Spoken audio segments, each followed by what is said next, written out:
Good morning and welcome to St Andrews. What have I just read with Malcolm? And the jingle. Great. Jeremiah 22. Jeremiah, 22. And we've got a lot more death and destruction. A little more death and destruction. And yes, so, but now what happens is, I must read this up. There are three kings, all in a quick row, and they're all brothers, I think. So they don't have children. And one of them's killed. They all rebel against King Nebuchadnezzar. Right. They all sort of try to resist him. The first one's killed. The second one, Jeconiah, is taken in as a captive. Right. To Babylon, and this is the one that's mentioned here. He's taken to Babylon. He has no children. He has no heirs, but he's sort of there. So these are all kings of Judea who are trying to resist Nebuchadnezzar. Yeah, and then the third is Zedekiah. He's the main one, but right. Because there's a whole thing about saying, "For none of his offspring shall succeed." Is that right? He recalled this man as childless. Yes, that's what he's saying. Yes, right. That's because. And it's very interesting. He says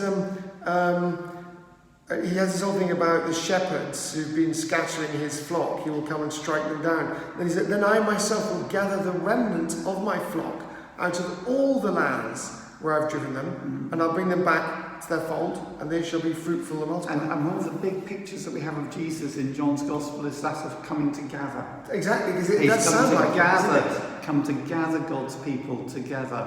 But now it's not just the biological descendants of Abraham, it's now all people who have faith. Jesus comes to gather them in. Because it does sound like that. It does sound like from gather my flock out of all the lands, doesn't it? Exactly, yeah. It's lovely. Yeah. It's a lovely, lovely picture. It's great. But also a warning to the shepherds, both the leaders of Israel and the teachers and preachers and prophets, that they're the ones who've scattered God. Are they being, because their ways are divisive, I suppose. Yes. It's interesting. And that's sort of echoed in the last paragraph. It says, "The Lord lives who brought the people." Oh yes, he said this mentioned that the day will come when we'll no longer say, "As the Lord lives who brought the people of Israel out of the land of Egypt," but we'll rather say, "The Lord lives who brought out and led the offspring of the house of Israel out of the land of the north." Does that mean it's a lot just a specific group of Jews now? What he's saying is that in the past, the Israelite people remembered the Exodus. Right. When God brought them from being slaves in Egypt into the promised land. And what Jeremiah is saying, so we've got real hope here now. What Jeremiah is coming is, he says, there will come a day when people don't look back to the Exodus.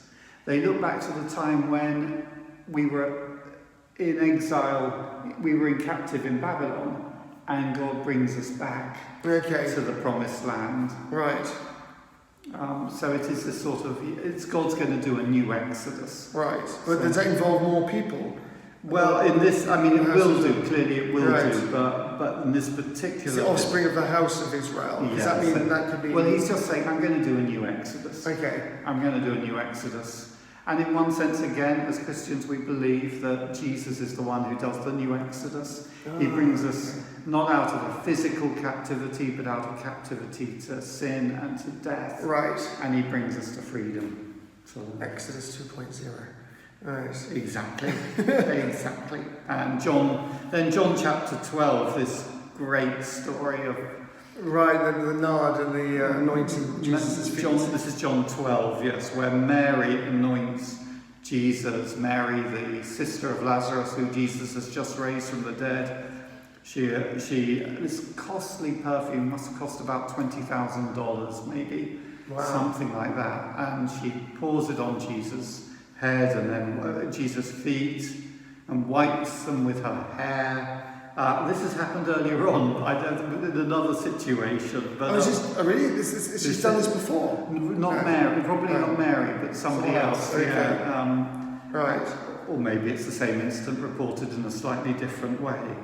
And very interesting about Lazarus as being evidence of Jesus' miracle, actually they were plotting against him. Yeah, it must have been a real painful Yeah. Lazarus walking around. Exactly. Everybody would go around saying, you know him, he was dead. He was dead, he's raised from the dead. He was dead, he's walking around. He flees, doesn't he?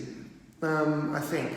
I did a sermon on the two of Mary and Martha, and I do remember including a sentence about what happened to Lazarus. I did research it. There's one theory that he fled to France, and there's some connection with the church or some churches there. I don't know. That's just a myth. Yeah. Exactly. There are a lot of myths. Lots of stories going. There are lots of stories going around, but and also Judas here as well. You know, saying, I mean, actually, Jesus' remark, "Leave her alone. She bought it so that she might keep it for the day of my burial. You always have the poor with me, but you do not always have me." Right. That's quite an arrogant statement, really. Right. You know, it's saying, and it is actually Jesus sort of recognizing that Mary, in offering that devotion to him, Right. is putting it in the right place. Getting her priorities right. Getting the priorities right, yeah. Right. But it is true. It's like Nazareth is Iscariot, Judas Iscariot is using it as the poor just as an excuse to make a point where he doesn't actually really want to help them. I mean, I do sometimes say to people, you know, be very wary about how you judge other people's devotions. Right. And, you know, people will often say, yes, you go into the churches here and they seem to be so rich with so much gold, and why don't they give that to the poor?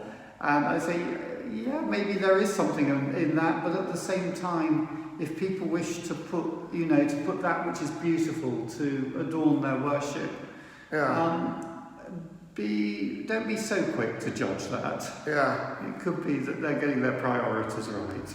Exactly. Interesting. Anyway, Yeah. have a lovely day and Have a great Wednesday.